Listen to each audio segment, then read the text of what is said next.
Assalamualaikum warahmatullahi wabarakatuh. Nah, nama saya Epi Sofian, umur 51 tahun, tinggal di Kabupaten Bandung, tepatnya di Majalaya.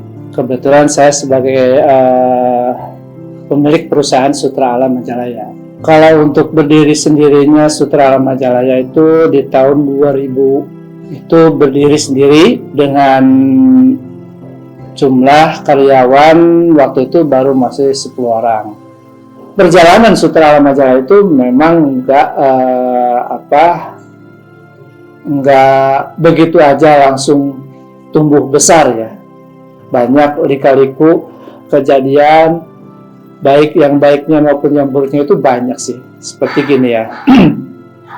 Tahun 2000 saya bikin kain itu pertama sekali itu bikin kain bahan sutra, kain tenun dobi, yang mana bahan itu untuk dijual kepada para pembatik. Berlanjut sampai sekitar 2009. Nah, kenapa di 2009 saya berubah lagi konsepnya? Karena yang saya alami sekarang ini yang kita bikin bahan polosan, bahan putihan untuk para pembatik itu kita usaha itu kan cari profit ya, karena profitnya makin kesini makin nggak ada, disebabkannya karena dengan kenaikan bahan baku yang memang signifikan, terlalu drastis banget, dari harga 275.000 per kilo waktu itu hampir mencapai 1 jutaan lebih. Nah, akhirnya saya merubah haluan 2010 ya. 2010 itu saya ditugaskan ke daerah Samosir. Nah, di situ saya melihat ada seorang ibu yang lagi bertenun kain tenun ulos namanya. Nah, cuman waktu itu saya lihat ibu itu pengrajin yang dari Sumatera Utara di daerah Danau Toba itu menggunakan bahan baku yang begitu, bagi saya itu jelek banget ya. Udah motifnya bagus tapi kualitas bahan bakunya jelek. Waktu itu mereka itu pakai bahan polyester dan akrilik sintetis. Nah, entah kenapa semenjak itu saya jatuh cinta sama kain ulos itu. Nah, ketika saya jatuh cinta, saya terus bertanya sama beliau, karena di situ udah tidak dikembangkan lah, bukan tidak dikembangkan, maaf, kurang perkembangannya, karena banyak anak-anak muda yang istilahnya lebih baik merantau daripada bertenun ulos, karena katanya bertenun ulos itu tidak menjanjikan. Nah, di situ saya coba angkat ulos di tahun 2010. Saya bawa ke Majalaya, saya pelajari. Setelah itu saya rubah konsepnya, karena kalau membuat kain ulos adat saya tidak sanggup, karena itu ada aturan-aturan mainnya ya. Nah, kemudian saya coba mengubah konsepnya menjadi kain ulos fashion. Fashion itu tidak terkait dengan adat-adat segala macam, cuman motif-motifnya masih tetap. Nah, alhasil ya sampai sekarang itu perkembangannya lumayan signifikan. Jadi sangat diterima sekali sama orang Sumatera Utara, khususnya umumnya sama warga Indonesia yang lainnya. Itu perjalanan saya membuat kain ulos itu. Kenapa saya mempertahankan ATBM? Nah, ketika saya membantu orang tua, saya kebetulan waktu itu ada tamu. Pas orangnya sih yang mau pesan gitu ya. Kemudian dia aslinya sih dari Jepang, ya. Aslinya Jepang. Kemudian beliau mau pesan kain, kurang lebih waktu itu sekitar 2000 meter. Cuman yang jadi pertanyaannya waktu yang tidak bisa dikejar. Mereka minta 2000 meter itu dalam waktu 1 bulan. Nah, kita berbicara sama mereka, kebetulan beliau juga udah fasih berbahasa Indonesia, jadi komunikasi nggak terlalu sulit gitu ya. Nah akhirnya mungkin kepolosan saya pribadi gitu ya, saya bilang ke orang Jepang itu, Pak, gimana kalau dengan ATBM ini saya jamin dalam waktu 1 bulan, bahkan 2 bulan pun tidak akan selesai ini. Dengan jumlah mesin waktu itu masih ada sekitar 60 mesin ATBM ya.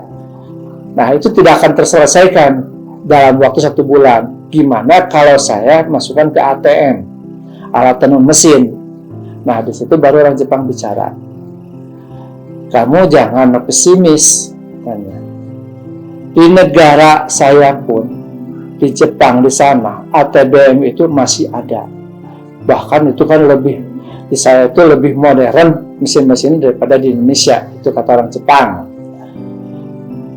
Dan nilai hasil penjualan dari hasil mesin ATBM itu di sana lebih mahal daripada daripada hasil mesin ATM. Nah kalau di sini mau dimasukkan ke mesin ATM, buat apa jauh-jauh katanya dari Jepang datang ke sini, sana lebih canggih daripada di Indonesia. Disitulah saya kena hati juga ya, wah betul juga gitu. Akhirnya dari situ saya bercita-cita untuk mempertahankan mesin ATBM itu, peninggalan orang tua-tua dulu itu sampai sekarang. Walaupun sekarang itu mesin-mesin semakin canggih, tapi ada satu trik ya untuk mempertahankan mesin ATBM itu tidak mudah ya. Karena apa? Dibilang tidak mudah, persaingan di pasar itu lebih ketat. Kalau kita nggak bisa membuat satu produk yang unik, ATBM bisa mati. Nah, di sini kenapa saya memilih ulos? Karena ulos sendiri kalau ditenun dengan ATBM itu bisa, karena itu manual. Tapi kalau dimasukkan ke mesin ATM, tidak akan bisa. Itulah kenapa saya sampai sekarang masih mempertahankan ATBM. Kemudian karena apa? Karena ya di situ ada nilai seninya yang perlu dipertahankan. Yang kedua, mungkin bisa membantu pemerintah juga dalam segi padat karya. Karena kalau mesin ATBM itu satu mesin satu orang. Kemudian yang ketiganya hemat energi, ya, hemat energi, tidak terlalu boros di di listriknya, cukup listriknya cuma nasi 1 piring aja udah oke. Itulah ATBM. Saran dan pesan mah, kalau saran gini ya, sarannya kepada istilahnya para pengrajin, khususnya pengrajin kain tradisional, kalian itu harus bisa menghargai karya. Ya, karya. Jadi jangan kalau jual itu jangan terlalu jual murah banget. Kalau ini ATBM itu kan ketat dengan istilahnya kerajinan tangannya gitu ya. Hargai tenaga manusianya. Beda dengan ATM. Kalau ATM itu pijit tombol tinggal lihat-lihat aja gitu kan. Jadi tidak ada gerak manusianya. Kalau ATBM kan dari pagi sampai sore itu dia tangannya harus terus bergerak, otaknya terus berpikir. Gitu kan. Kalau ATM tinggal pijit tombol, lihat-lihat aja, kalau udah terus dia berhenti, sambungin gitu. Kalau ini enggak, ATBM. Ininya buat para pengrajin, coba kalian itu bisa mengangkat untuk nilai lebih buat kalian dan para pengrajin penenun gitu ya, operator tenunnya gitu, dan mereka ada nilai tambah, hidupnya bisa lebih sejahtera lah dari segala. Itu pesannya mungkin pesan saya ke pemerintah aja, berpesan gitu ya. Kalau sama kita untuk merubah kondisi bahan baku yang kenaikannya yang nggak bisa ditahan terus naik, mungkin kalau sama pemerintah bisa lah. Gimana solusinya agar istilahnya para UMKM itu masih bisa bertahan ya di situasi dan kondisi sekarang yang masih pandemi ini, dengan nilai bahan baku yang naik terus itu agak kelewatan juga gitu ya. Tapi kalau misalkan nanti sama pemerintah turun tangan dari mana sumber kenaikannya, insya Allah itu bisa teratasi. Itu menurut pesan-kesannya. Sama-sama, moga-moga bermanfaat ya. Assalamualaikum warahmatullahi wabarakatuh. Selamat datang di perusahaan pabrik Putra Alam Majalaya. Saya sebagai kepala produksi. Inilah tempatnya.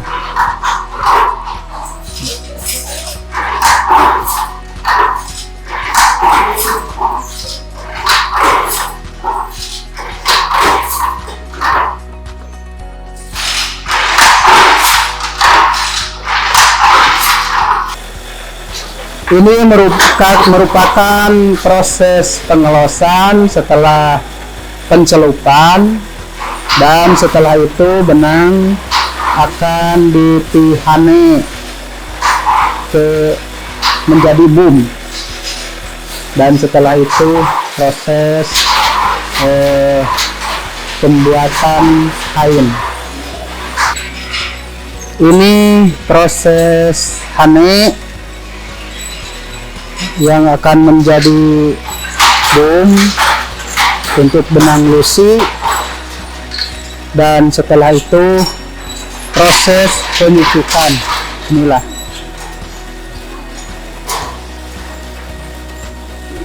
setelah proses penyusukan dilanjut ke proses tenun. Inilah cara membuat kainnya.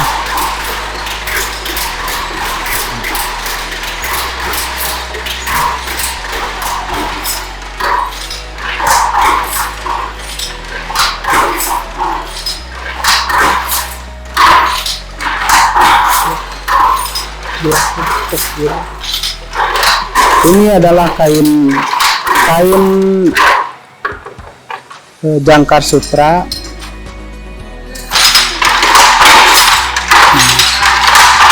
Jakar sutra.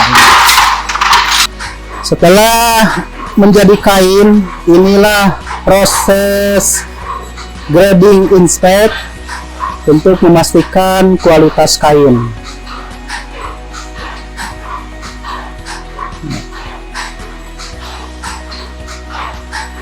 Sekaligus pengecekan buat langsung diproduksi. Demikian.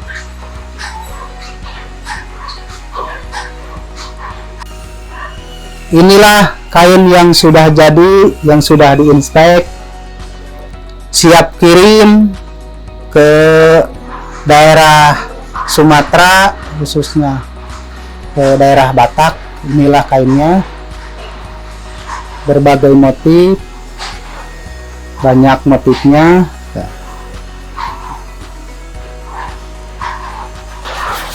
Demikian cara pembuatan kain dari awal sampai akhir dengan menggunakan alat tenun bukan mesin, yaitu alat tradisional di perusahaan Alam Putra Majalaya. Demikianlah dan terima kasih.